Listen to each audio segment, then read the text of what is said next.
नमस्कार, वंदे मातरम। मैं हूं श्यामगिरी। आप देख रहे हैं हमारा चैनल मुद्दा भारत का। मुद्दा भारत का यानी मुद्दा आपका, मुद्दा लोकसभा चुनाव का। जैसे में लोकसभा चुनाव का माहौल पूरा बना हुआ है। आज दूसरे चरण का मतदान हो रहा है। बड़ी खुशी की बात है कि पूरे देश में जो है मतदाता जो है बड़ी संख्या में बाहर निकले हैं और वोट कर रहे हैं।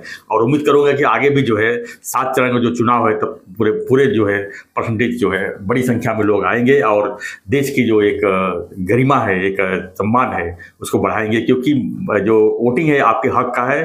आप एक प्रतिनिधि चुनते हैं जिससे देश का जो है आगे का विकास होता है। आप एक ऐसे सच्चे प्रतिनिधि चुनते हैं जो आपके क्षेत्र का काम करता है। और तो हमारा ये कहना है कि आप वोट कीजिए हक से और काम करवाइए प्रतिनिधि से हक से।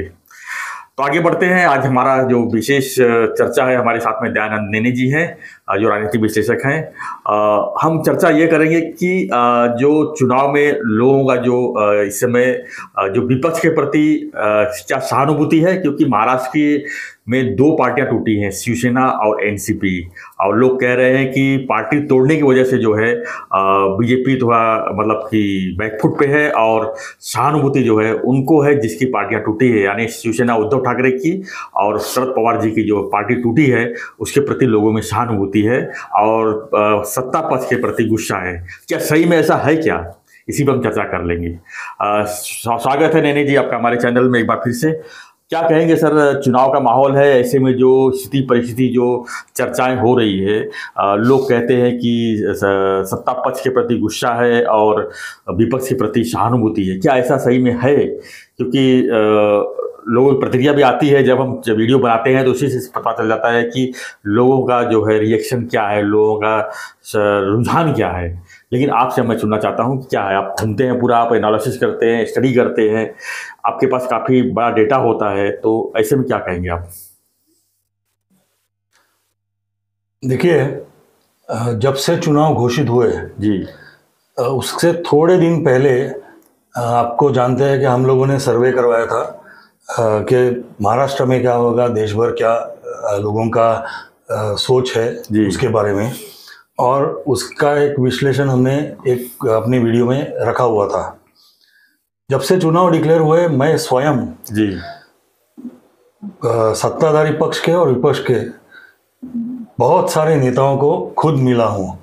मैं शिवसेना के नेताओं को मिला हूँ, मुख्यमंत्री एकनाथ जी शिंदे को मिला हूँ, राष्ट्रवादी शरद पवार गुट के नेताओं को महाराष्ट्र के उनको मिला हूँ, अजित पवार गुट के नेता को मिला हूँ, भारतीय जनता पार्टी के नेतागण हैं उन्हें मिला हूँ। और जब मैं विपक्ष के नेतागणों के पास गया, खास करके महाविकास आघाड़ी कांग्रेस के नेताओं के पास गया हूँ मैं, तो कांग्रेस और खास करके राष्ट्रवादी कांग्रेस और उद्धव ठाकरे गट जी, उनके जब मैं नेताओं को मिला तो उन्होंने एक चीज बार बार मुझे दोहराई, मेरे को दोहराई कि इस बार महाराष्ट्र में आश्चर्यजनक नतीजे चुनाव के निकलने वाले हैं जी। उन्होंने मुझे जब पूछा कि आपका सर्वे क्या कहता है, और मैंने जब बताया तो वो बोले कि हम आपके सर्वे से सहमत नहीं हैं। उनके जो इंटरनल सर्वे उन लोगों ने किए उनके हिसाब से, और मैंने जो सर्वे किए उसमें काफ़ी बड़ी दरार है। और वो मुझे कहने लगे कि आप बीजेपी के सिंपैथाइजर हो करके आप इस तरह का सर्वे बता रहे हो। मैं बोला कि आपके हिसाब से मतलब आप जो कह रहे हो कि आपको इतनी जगह मिलेगी वो क्यों मिलेगी जी।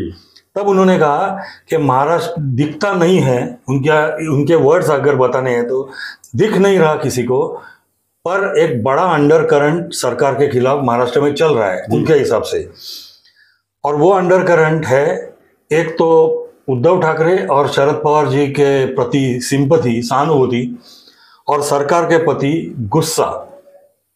और ये 2 वजह से इस बार महाराष्ट्र में आपको लगेगा नहीं, आपको दिखेगा नहीं, पर चुनाव के नतीजे उनके हिसाब से बहुत आश्चर्यजनक आने वाले हैं।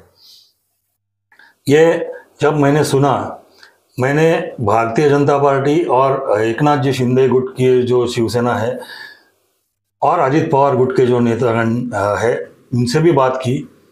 उन्होंने एग्जैक्टली स्वाभाविक है उल्टा चित्र मुझे बताया। वो बोले कि हम कंफर्टेबली जीत रहे हैं, हम 45 सीटें जीत रहे हैं महाराष्ट्र में, हम देश में 370 सीटें जीत रहे हैं। मतलब जो उन्हें बोलना चाहिए वो बोल रहे हैं जी। तो इसलिए हमने जानकारी निकाली निकालने की कोशिश की, लोगों को मिले कि सच्ची में सिंपैथी है उद्धव ठाकरे और शरद पवार जी के लिए, और सच्ची में गुस्सा है क्या सरकार के प्रति। तो उसके ऊपर मैं अभी थोड़ा आज चर्चा करूंगा। पर यह चर्चा और ये विवरण करने के पहले मैं दर्शकों के लिए, अगर सहानुभूति होनी है या सरकार प्रति गुस्सा होना है, तो मैं आपको 5 साल पीछे ले जाना चाहूँगा, और वहाँ से हम शुरुआत करेंगे और आगे आएंगे तब हमें मालूम पड़ेगा सच्ची में गुस्सा है या सच्ची में सहानुभूति है कि नहीं। देखिए, 2019 में उद्धव ठाकरे ने भारतीय जनता पार्टी को बोलेंगे तो धोखा दिया, और सिर्फ मुख्यमंत्री खुद को बनना है उसके लिए वो सालों से उनके जो विरोधक रहे हैं वो कांग्रेस और राष्ट्रवादी कांग्रेस के पास गए और खुद मुख्यमंत्री बने।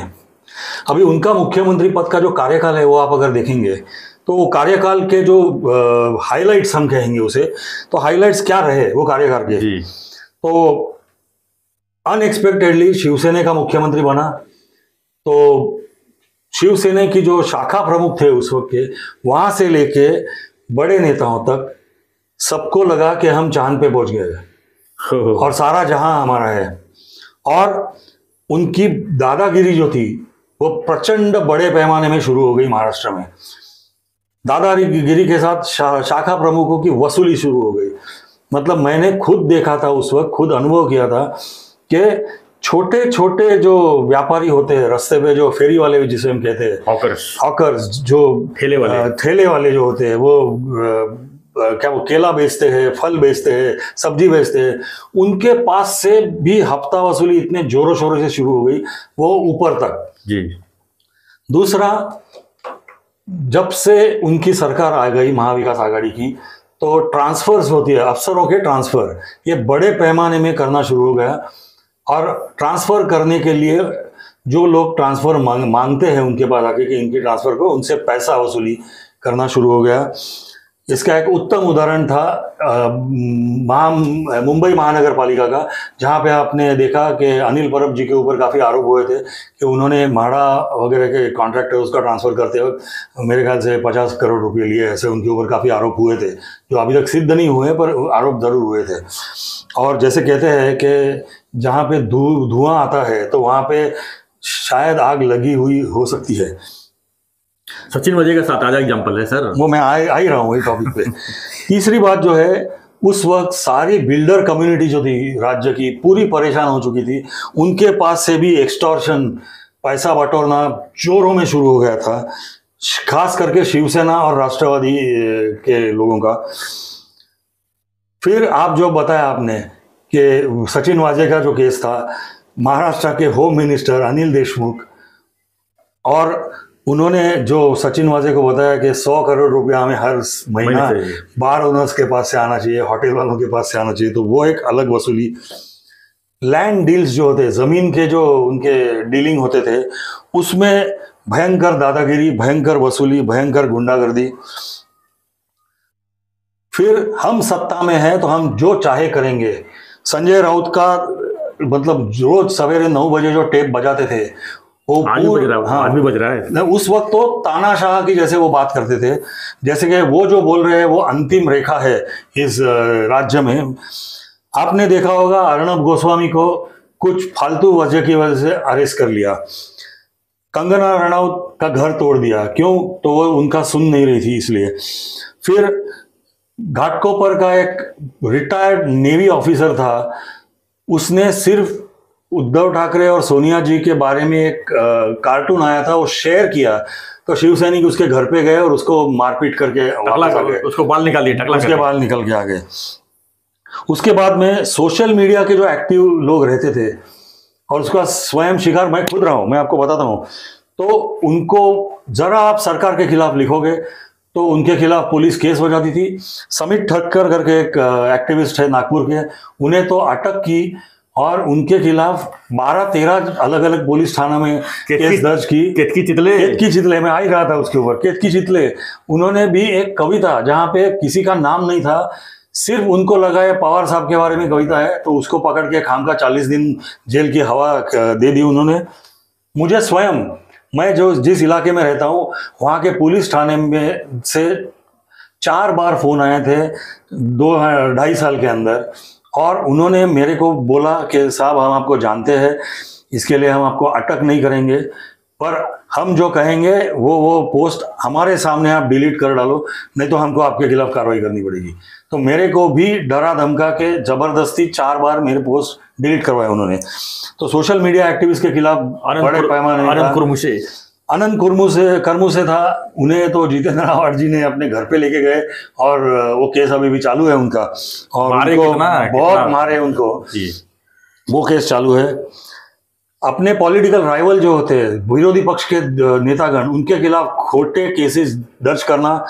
देवेंद्र फडणवीस के खिलाफ तो पब्लिक प्रोसिक्यूटर के खिलाफ स्टिंग ऑपरेशन बाहर आया था कि वो बोल रहा था कि संजय पांडे को सीपी करके इसलिए लाया गया कि कैसे भी करके देवेंद्र फडणवीस को अंदर डालो। किरीट सोमैया जी जिन्होंने पूरे महाविकास आघाड़ी को मतलब चैन की नींद एक दिन भी लेने को नहीं दी, इतने सारा भ्रष्टाचार उन्होंने बाहर निकाला उनके खिलाफ।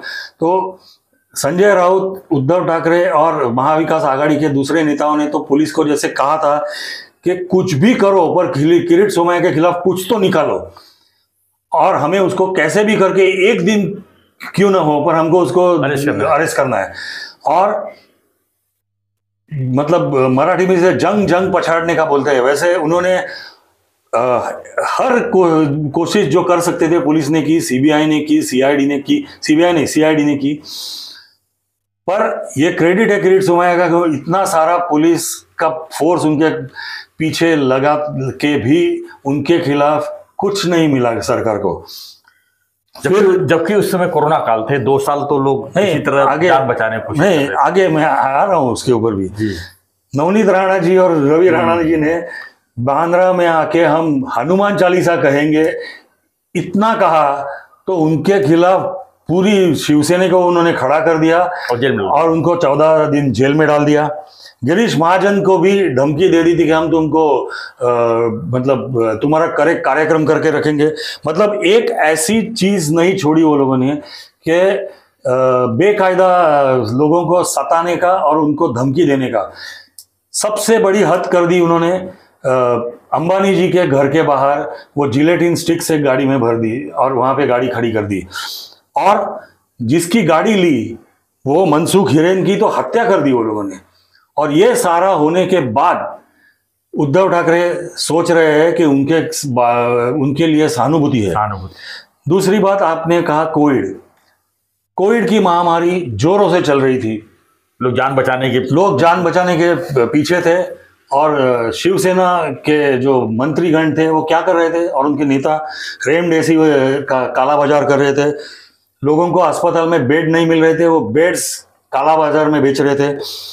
कोविड के जंबो सेंटर्स बड़े बड़े 2-3 खोल के रखे जो खाली पड़े रहते थे, उसके अंदर जो बड़े बड़े बेड से लेके एसी से लेके इक्विपमेंट, फैंस और सब जो लगवाया, 10 गुना ज्यादा कीमत उसके भाड़े के लिए अदा की। वो अगर खुद खरीद लेती महापालिका तो 10 गुना सस्ता मिलता उनको। उसके बाद में मृत लोगों को ले जाने के लिए डेड बॉडी बैग्स जो थी उसमें काला बाजार वो लोगों ने किया। गरीबों को खाना देने का सरकार ने किया था, वो खिचड़ी में उन्होंने पैसा मारा। मतलब जो संभव सोच में आ सकता है वो सारे गलत काम उस वक्त उन्होंने किए। उद्धव ठाकरे साहब तबीयत का बहाना लेके, कोविड का बहाना लेके कभी भी मंत्रालय में आए नहीं। वो अपने घर पे बैठ के फेसबुक के जरिए सरकार चला रहे थे।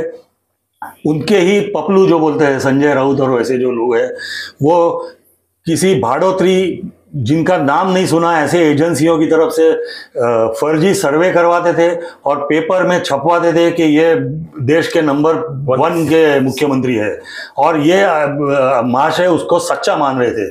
मतलब अक्ल का दिवाला जितना निकल सकता है उतना सारा दिवाला हमने निकला हुआ देखा। अब आते हैं शरद पवार जी के पास, क्योंकि उनकी दूसरी पार्टी जो टूटी यहाँ पे। अभी शरद पवार जी की पार्टी कब टूटी? जब अजित पवार जी और ढेर सारे राष्ट्रवादी के मंत्रीगणों ने 3-4 साल से लगातार उन्हें कहा था कि हमें भारतीय जनता पार्टी के साथ जाना है, हमें इजाजत दो। हमेशा वो पहले हाँ कहते फिर मुकर जाते। आखिर में जब अजित पवार जी ने अल्टीमेटम दिया शरद पवार जी को कि हमें ऐसा करना ही है, तो उन्होंने कहा कि मैं इस्तीफा दे देता हूँ जी। इस्तीफा देने के बाद उन्होंने पहला चीज क्या किया, तो अपनी लड़की को राष्ट्रीय अध्यक्ष बना दिया राष्ट्रवादी के, और वो एक ट्रिगर था राष्ट्रवादी टूटने का। जी। क्योंकि शरद पवार जी तो लगभग पॉलिटिकली इनएक्टिव थे लास्ट काफी सालों से, राष्ट्रवादी पूरी अजित पवार जी और उनकी टीम ही चला रही थी। तो उनके ऊपर जब उन्होंने सुप्रिया सुले जी को थोपा उनके सर के ऊपर और राष्ट्रीय अध्यक्ष किया, वो ट्रिगर रहा राष्ट्रवादी टूटने का। अभी राष्ट्रवादी टूटने के बाद राष्ट्रवादी के जो शरद पवार जी के साथ जो नेतागण हैं, वो बोलते हैं कि सहानुभूति शरद पवार जी के साथ में है, क्योंकि 84 साल के एक बूढ़े आदमी को आप कितना सता रहे हो। तो मेरा इसमें एक ही जो मैंने लोगों से भी सुना, आपको बता रहा हूँ, लोग बोलते हैं कि आपकी 84 साल उम्र हो गई है, आपको किसने कहा एक्टिव राजनीति में रहने को, आप रिटायर हो जाइए, घर बैठिए। पर आपको अगर एक्टिव राजनीति में एक्टिव भी रहना है तो राजनीति के जो नियम जो आप ही ने डाले हुए हैं, तो उसको आपका सामना करना ही पड़ेगा। आप लोगों आपने कितने लोगों का जीवन उद्ध्वस्त किया आपके करियर में। अभी देखो, जो बोलते हैं ना कि कर्मा, हम जो कर्म करते हैं वो सारा हिसाब यहीं पे चुकता करके आपने जाना पड़ता है। बिल्कुल। तो उस हिसाब से कर्म अभी आपके द्वार पे आके खड़ा अगर हो गया है, तो आप चिल्ला क्यों रहे हो? और आप नहीं चिल्ला रहे हो तो आप अपने सेकंड लाइन लीडर्स को क्यों बोल रहे हो कि मेरे लिए सिंपैथी, ऐसे मुफ्त की सिंपैथी जनरेट करो। तो ये सारा उनका जो करतूत है अभी तक का, उसकी वजह से मैं तो कहता हूं, मैंने जो लोगों में देखा है, तो सिंपैथी जो थी ना लोगों की, वो भारतीय जनता पार्टी और एकनाथ शिंदे के बाजू में दिख रही है कि चलो इन लोगों ने हमें ये घात की सरकार से बचाया महाविकास आघाड़ी के, तो इनके प्रति हमें सिंपैथी है कि हम आपके क्या बोलते हैं शुक्रगुजार है कि आपने हमें बताया। गुस्सा है इन ये सारे करतूत मैंने जिसके आपको दोहराए, वो करतूत जिन्होंने किया उसके खिलाफ जनता का गुस्सा है। अभी ये रही भावनाओं की बात। अभी अब 2 मिनट में मैं आपको दूसरी बात बताता हूं वोट परसेंटेज के बारे में। जैसे मैंने पहले भी आपके वीडियो पे बताया था एक बार, भारतीय जनता पार्टी का 28% वोट है महाराष्ट्र में। मैं लोकसभा का चुनाव का गत लोकसभा चुनाव की बात कर रहा हूं।